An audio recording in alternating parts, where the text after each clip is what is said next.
تحينا دوز ديش خا ديش تخبصل ديش دو اسم بول شطور بالخواشخ.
Вторая половина XVIII века была ознаменована нарастанием русской активности на Кавказе.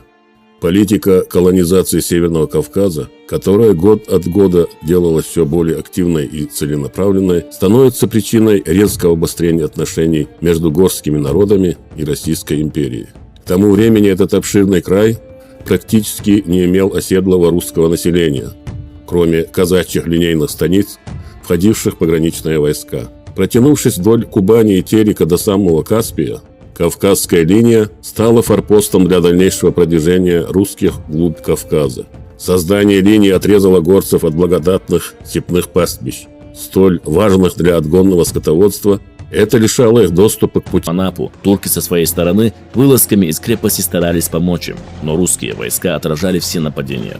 12 июня по приказу Гудовича были заложены 3 батареи на 32 орудия, одна из которых расположилась в 250 саженях от крепостного вала. Сильным орудийным огнем крепостных орудий турки пытались воспрепятствовать установке батарей, однако русские артиллеристы успели укрепить позиции. На рассвете 18 июня батареи открыли огонь. Бомбовые удары произвели пожары в различных частях крепости. Громадное зарево озарило окрестности Анапы. Пожар продолжался всю ночь до рассвета. Произошли взрывы. Сгорело множество домов, в том числе дом самого Паши. Были уничтожены провианские склады и многие крепостные здания. Полагая, что пожар устрашил турок, генерал Гудович 20 июня в 8 часов утра отправил Паше парламентера с предложением сдать Анапу, обещая безопасность ее гарнизону и жителям. В противном случае он угрожал жестоким штурмом и полным разорением крепости. Мустафа Паша был готов принять предложение русских. Но шейх Мансур, пользуясь своим влиянием на защитников, настоял на продолжении сопротивления. Его неукротимому духу была невыносима сама мысль о сдаче в плен. Влияние имама на защитников крепости было столь велико, что Пашу никто не стал слушать, а вместо ответа с бастионов крепости был открыт огонь. Следует заметить, что положение Гудовича отнюдь не было однозначно преимущественным. С 12-тысячным отрядом он должен был штурмовать мощную крепость, защищаемую большим гарнизоном. К тому же с тыла русские войска постоянно атаковали многочисленные отряды горцев. Гудович провел совещание с командирами, на котором все пришли к согласию, что успех может принести только внезапность. Решено было той же ночью предпринять штурм крепости, направив главный удар на ту часть, где стены были менее высоки и можно было использовать штурмовые лестницы.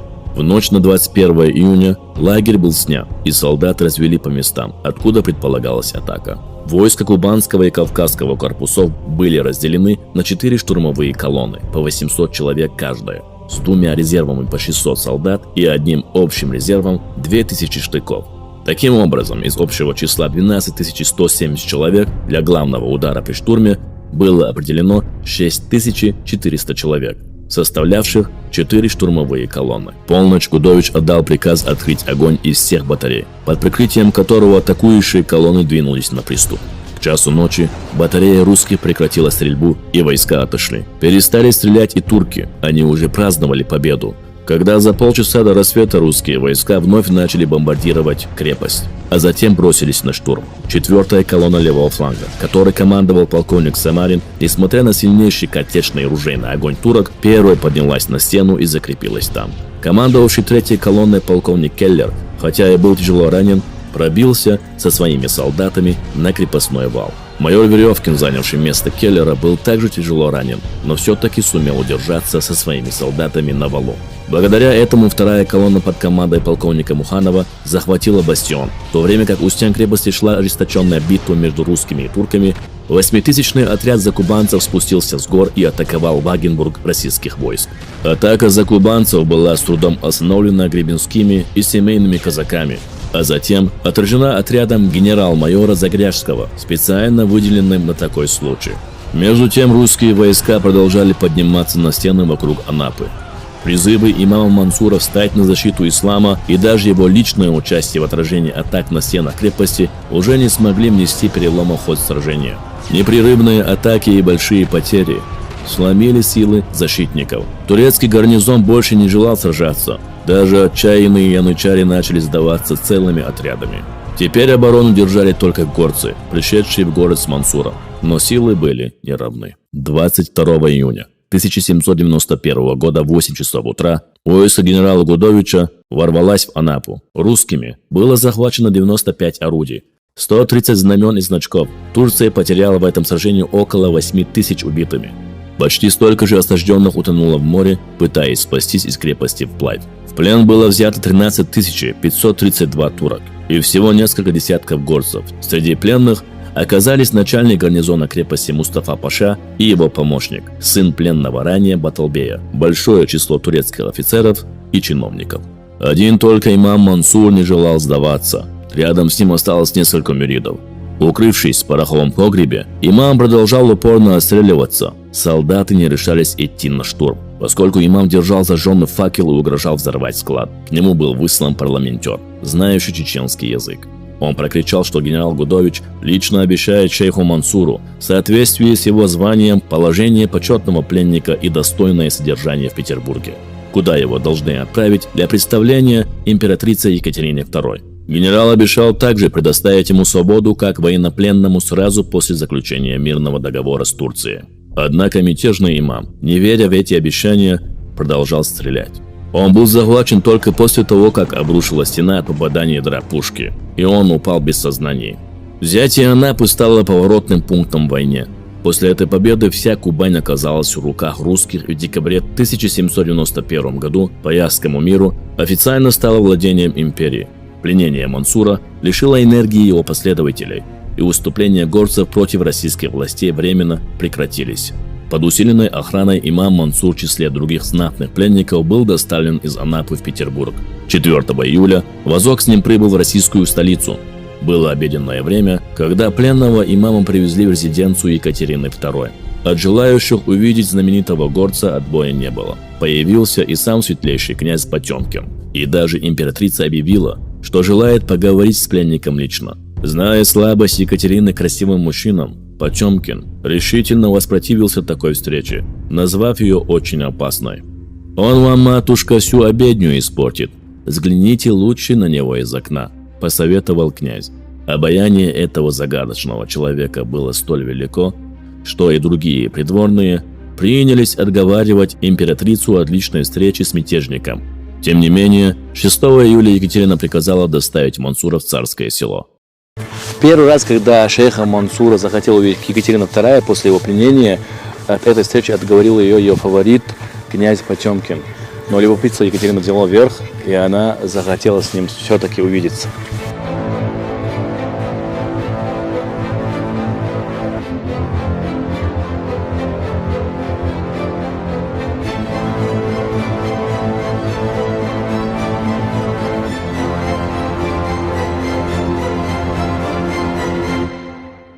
Итак, 1791 год, секретарь Екатерины II Храповицкий в своем дневнике пишет от 6 июля 1791 года, что в Царское Село привезли шейха Мансура, а также, что его водили вблиз дворцовой колоннады.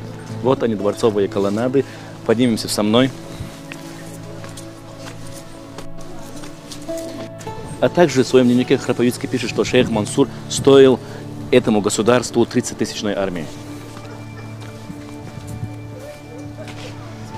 Вот то, что видите наверху, вот они, колоннады дворцовые. Вот. И с той стороны, из окна, Екатерина II смогла наблюдать за шейхом Мансуром. Мы находимся в Екатеринском дворце, дворец Екатерины II. Сейчас покажем вам.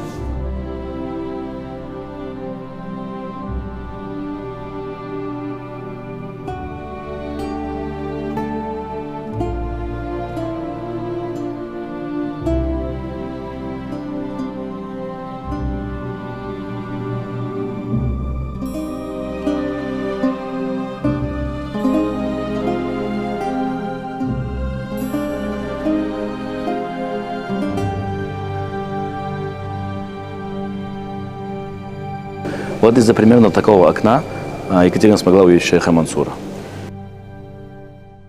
В кругах, близких к императрице и князю Потемкину, шейха Мансура именовали мятежником, который принес России большие потери и разорения, чем вся Османская империя.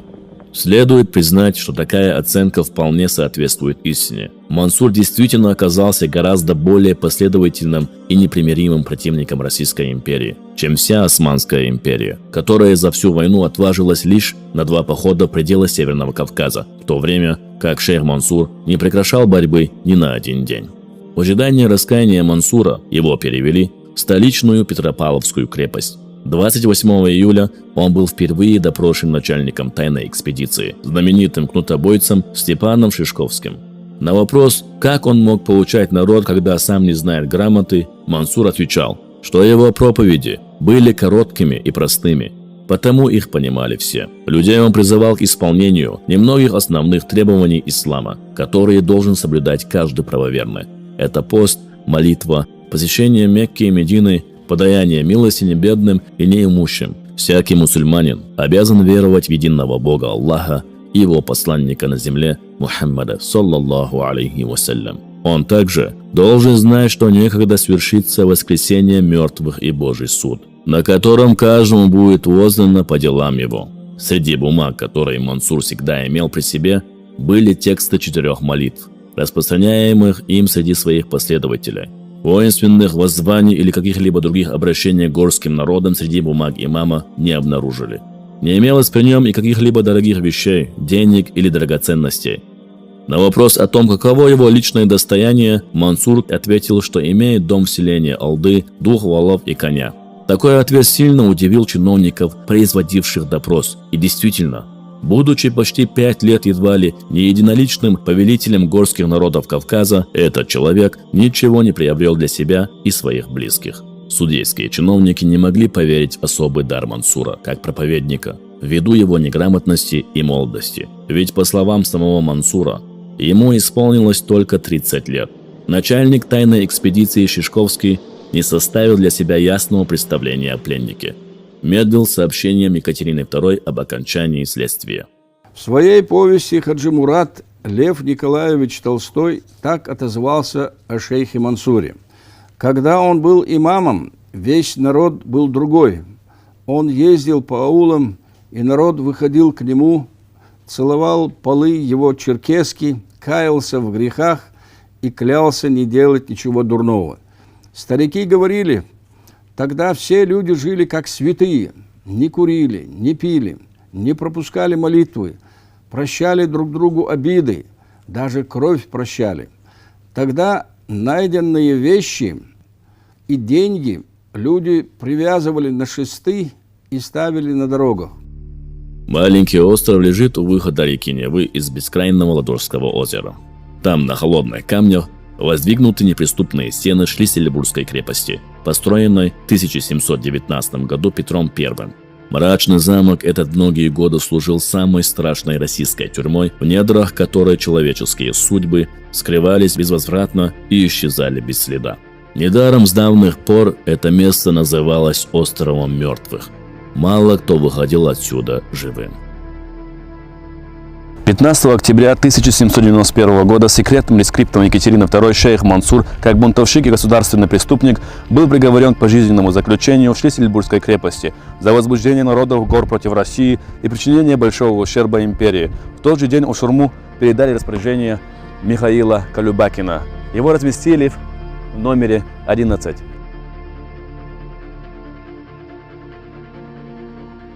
Итак, мы находимся в Шлиссельбургской крепости. Передо мной стоит научный сотрудник Юлия Дьякова, которая давным-давно работает. Если я правильно понимаю, позади нас это казармы. Это Так? казарма, да, или казармы, потому что здание казарменного корпуса состояло из нескольких помещений, каждая называлась казарма.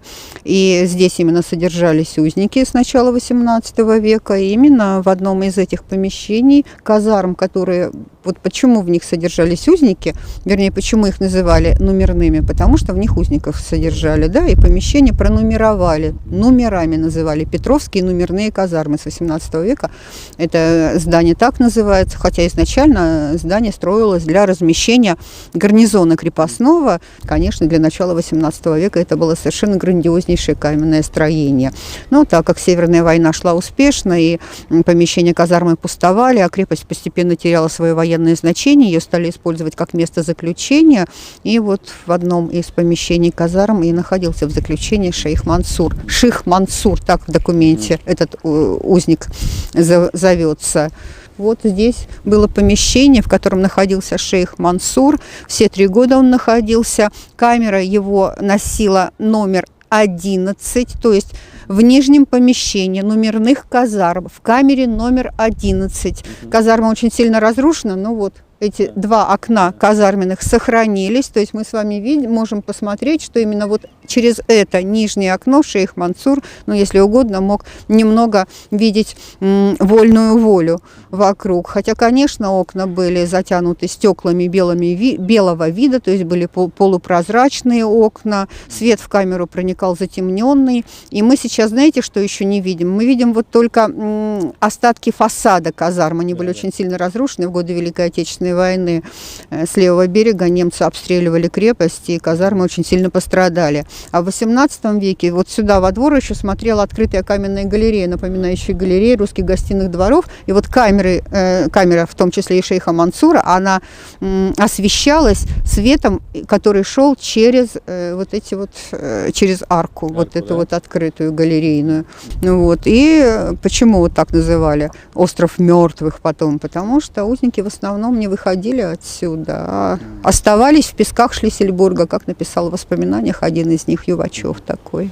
Шейх Мансур вот своим внутренним огнем горел, да, его поддерживала энергия, веры, что ли, своей. Он, конечно, очень религиозный человек был. Он был религиозный человек. Очень, и свободолюбивый очень. Следующий вопрос.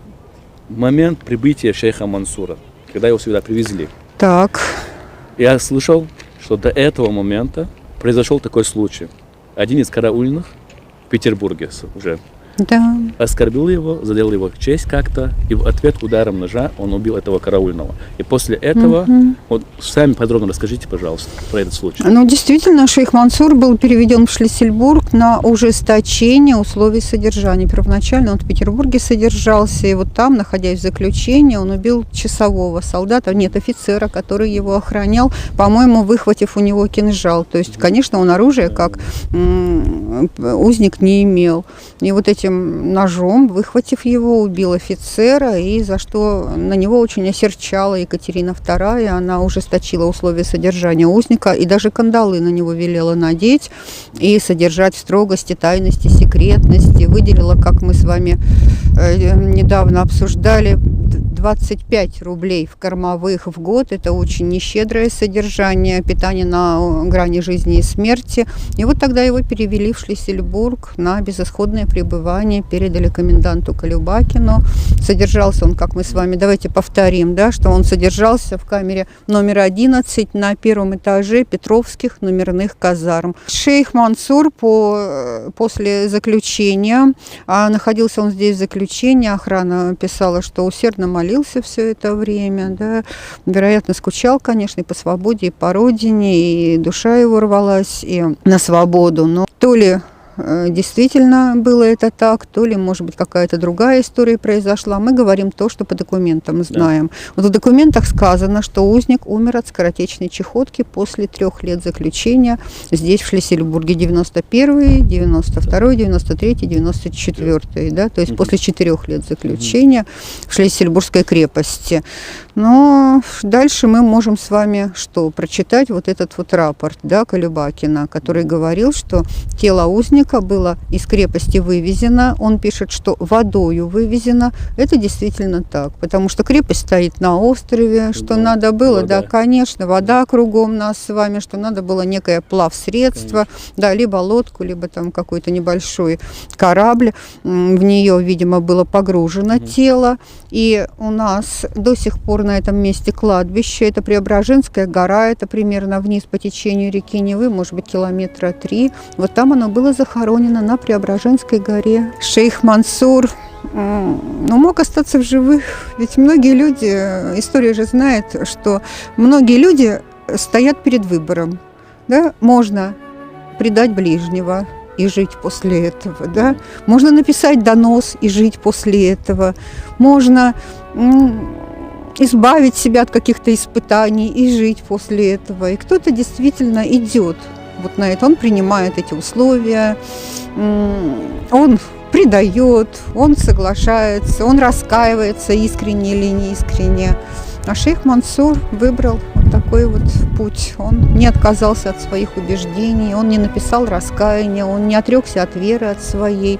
И, конечно, он был уверен, что здесь, в Шлиссельбурге, он погибнет, как, собственно говоря, и случилось. Он был в заключении здесь всего 4 года. Шейх Мансур был достойным сыном своего народа. Несчастье, страх или покой связали тесно нас с тобой, а честь и дух всегда свободный и непокорно буйный. Злой. Тебя хотели сломить, но ты не сломался. Тебя велели строго охранять, приказав к тебе не приближаться, в руки ничего не давать, чтобы ты никого не убил, как это написано в приказе караулу, который должен был тебя сопровождать в Шлиссельбургскую крепость. Вот настолько тебя боялись враги. А твои последователи чтили тебя и чтят, хранят память о тебе, и ты навсегда вошел в историю Кавказа, как настоящий герой. Да примет Всевышний твою шахаду, наш первый имам Кавказа.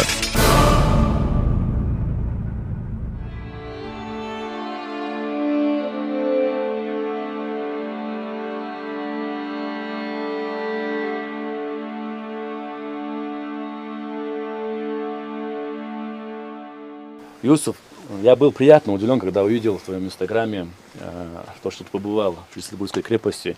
Почему я так говорю? Потому что это место, конечно, посещают чеченцы, тоже бывает, но оно не широко известное место. То есть именно вот любители, людей, которые знают историю своего народа, они про это знают. Как у тебя получилось попасть туда? И я знаю, что ты непосредственно был в камере номер 11, в котором содержался шейх Мансур. Чего все началось вообще?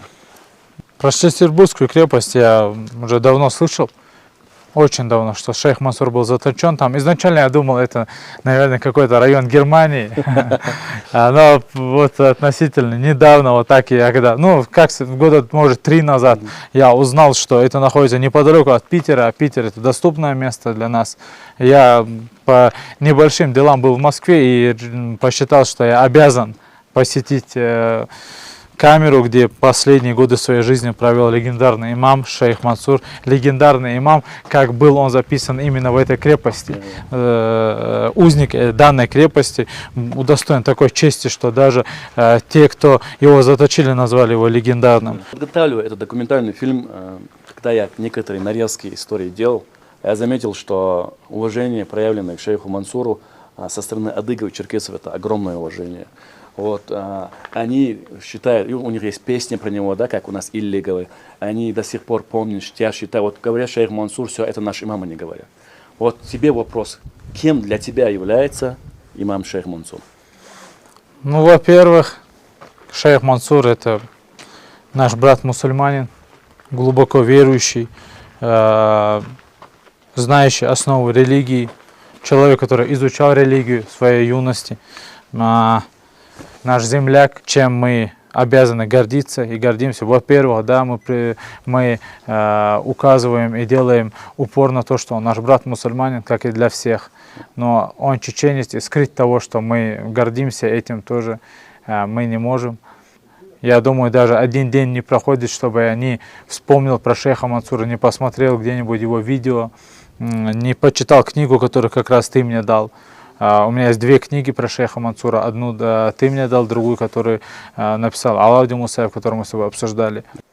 Сейчас, когда есть свободное время изучать религию, поклоняться Всевышнему, Я думаю, каждый станет достойным мужчиной, каждый может считать себя воином, если он крепко стоит в изучении религии, в поклонении Всевышнему. Это самое главное.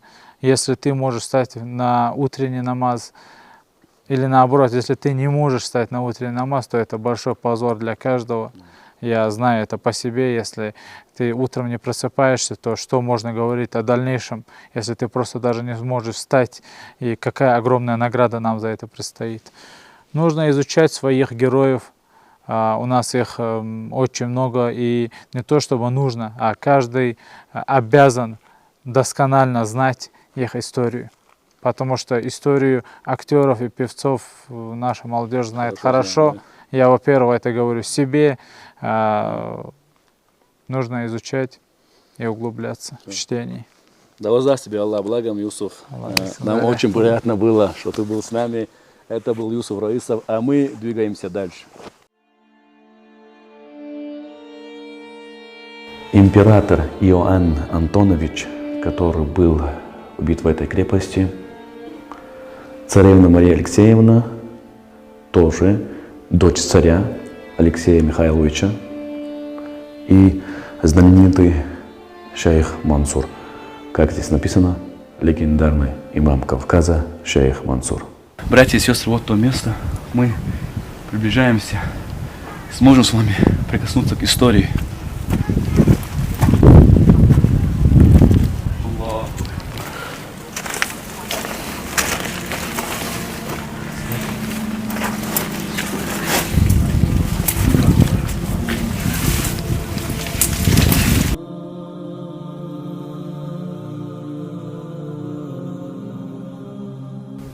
Альхамдулилля, по милости Аллаха, мы оказались в помещении, где содержался наш великий герой Ушурма шейх Мансур.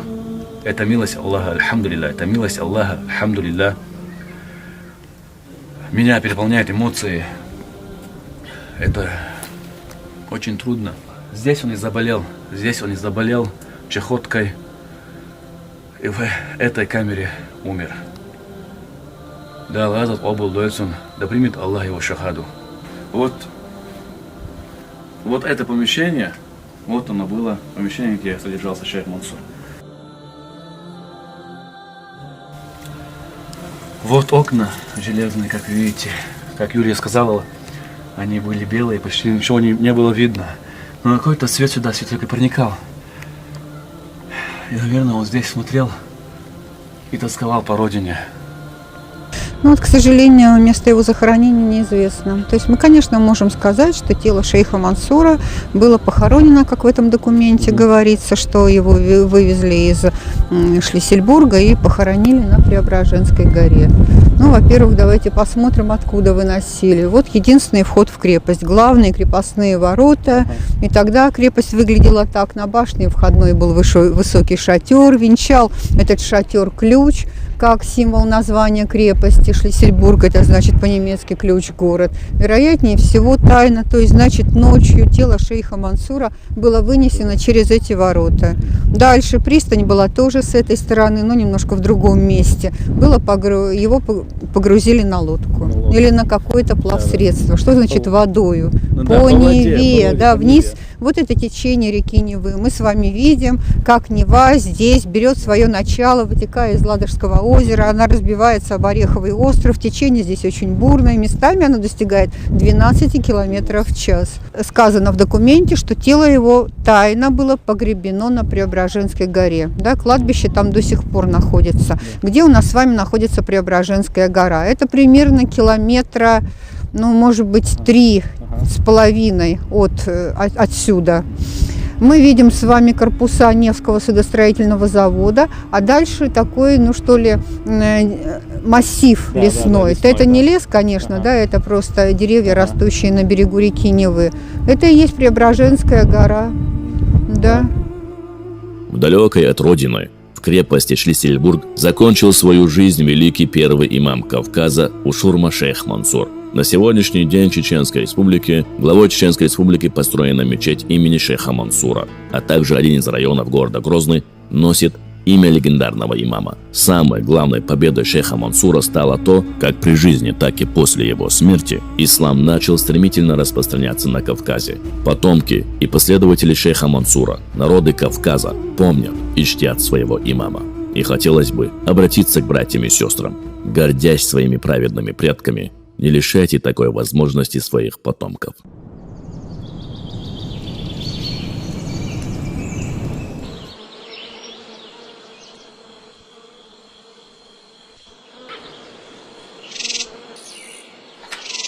Маленький аул Чечни жил обычной жизнью, пока не пришло трагическое известие о смерти Шурмы сына Шаабаза, первого имама Кавказа, шейха Мансура. Соболезную друг другу, новость передавали из уст в уста. Печаль охватила весь аул.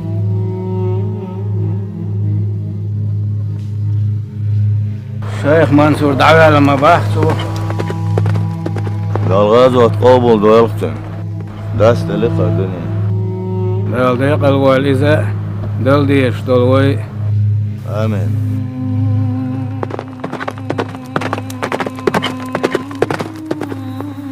Ни о чем не подозревая, житель аула Эди возвращался домой. В пути он встретил всадника, который сообщил ему о смерти имама Мансура.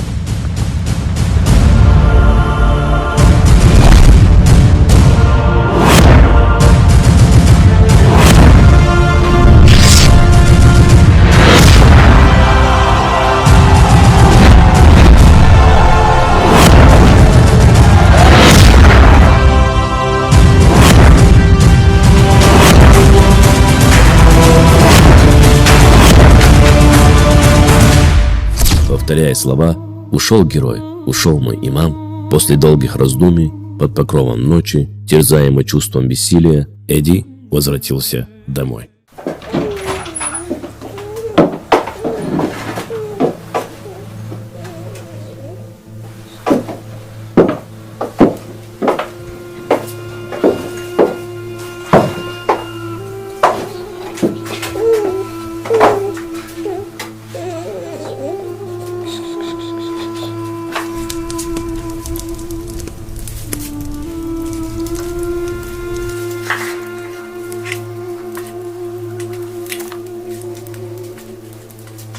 Son Xezeri Şiuqa Şeyh Mansur Davyallayal Dal Gazut Qobal Dayutsun Amen.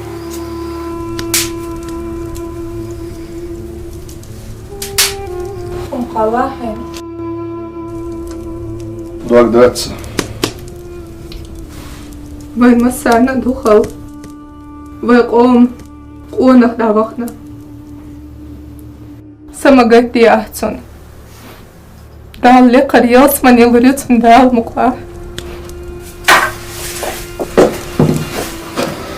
İmam Bakal Kardatsa Sagatiri. İz Kavkaz İmam Khil.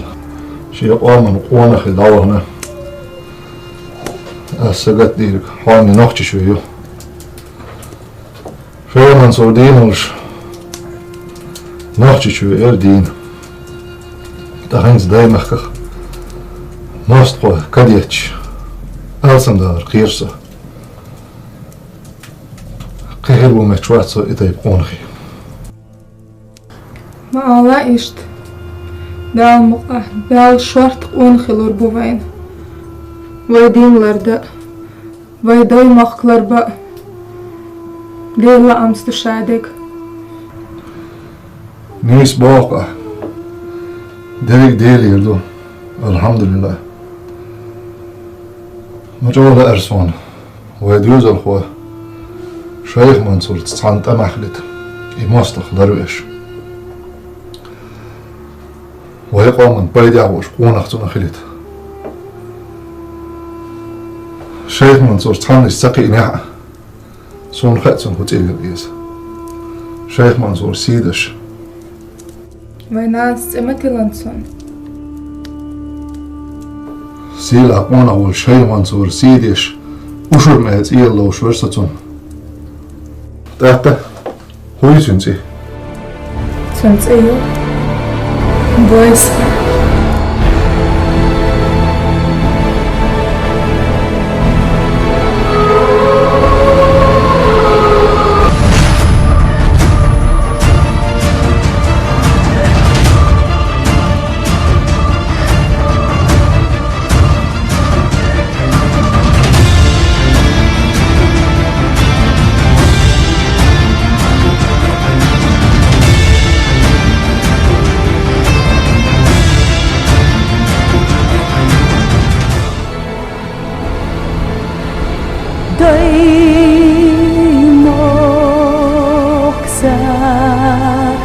ночи чуеза,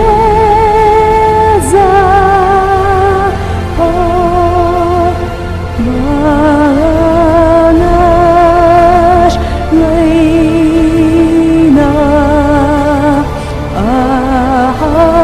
кира догуса.